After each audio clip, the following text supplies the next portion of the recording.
आपको यह तो पता ही होगा कि मनुष्य के द्वारा किए गए कर्म इतने शक्तिशाली होते हैं कि वह उसका पीछा कभी नहीं छोड़ते हैं।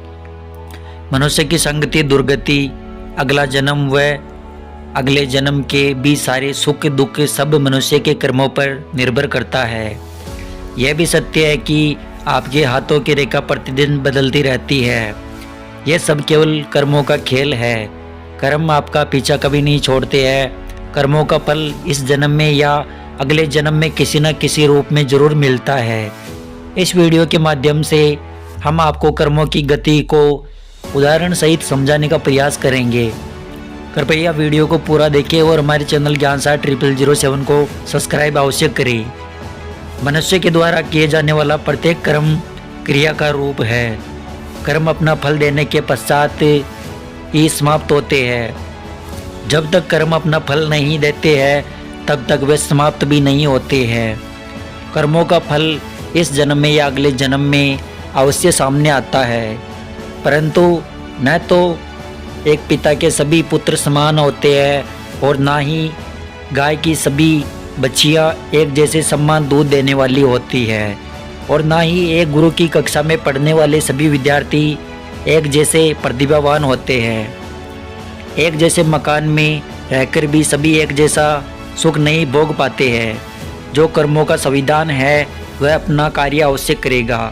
प्राय माता पिता बच्चों के भाग्यों को ऊंचा करने का प्रयास करते हैं। वे सोचते हैं कि हमने इसके भविष्य को मजबूत बना दिया है, लेकिन भाग्य में जो लिखा होगा वही होगा, और भाग्य लिखने वाला मनुष्य नहीं विधाता है।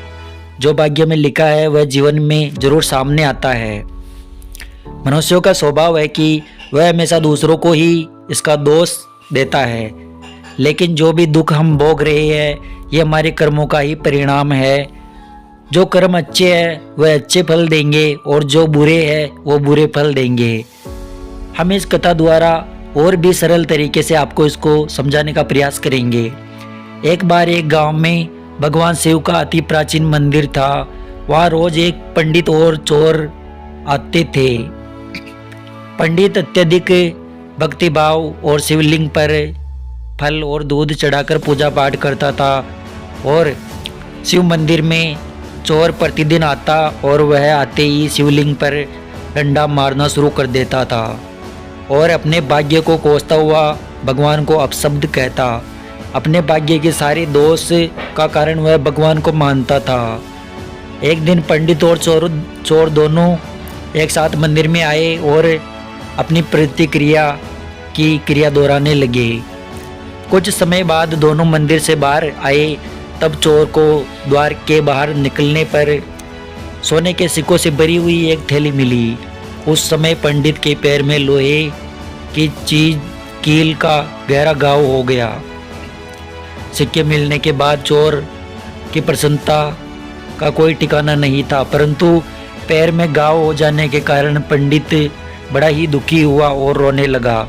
तब भगवान शिव वहाँ प्रकट हुए और पंडित जी से बोले, हे पंडित जी, आज के दिन आपके भाग्य में बहुत ही बड़ी घटना आपके साथ घटित होने वाली थी, किंतु मेरी पूजा पाठ के कारण आपने सत्कर्म से उसे घटना को एक छोटे से गांव में बदल दिया।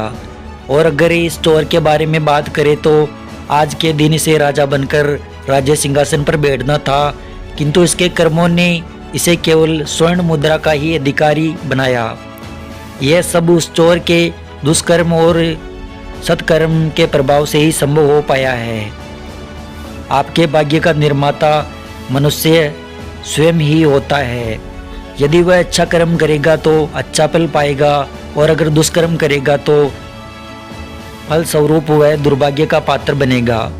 क्रिया की प्रतिक्रिया तो जरूर होती है, पर उस प्रतिक्रिया से बचने की विधि भी सीखनी चाहिए।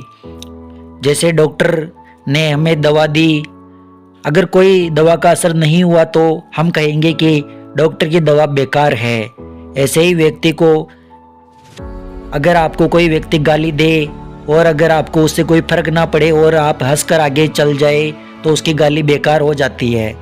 ऐसे ही शक्ति अपने अंदर अवश्य पैदा करनी चाहिए, जिससे आपको कोई चिढ़ाए, जोश दिलाए या गिराने का प्रयास करे, निंदा करने का प्रयास करे आपको क्रोध दिलाना चाहे या फिर आपको भक्ति के मार्ग से भटकाना चाहे, मुकदमाबाजी डालना चाहे, संसार में फंसाना चाहे, परंतु अगर आप इन सब बातों से अप्रभावित रहे तो यह आपका सत्कर्म और परमात्मा की कृपा का कार्य करती है।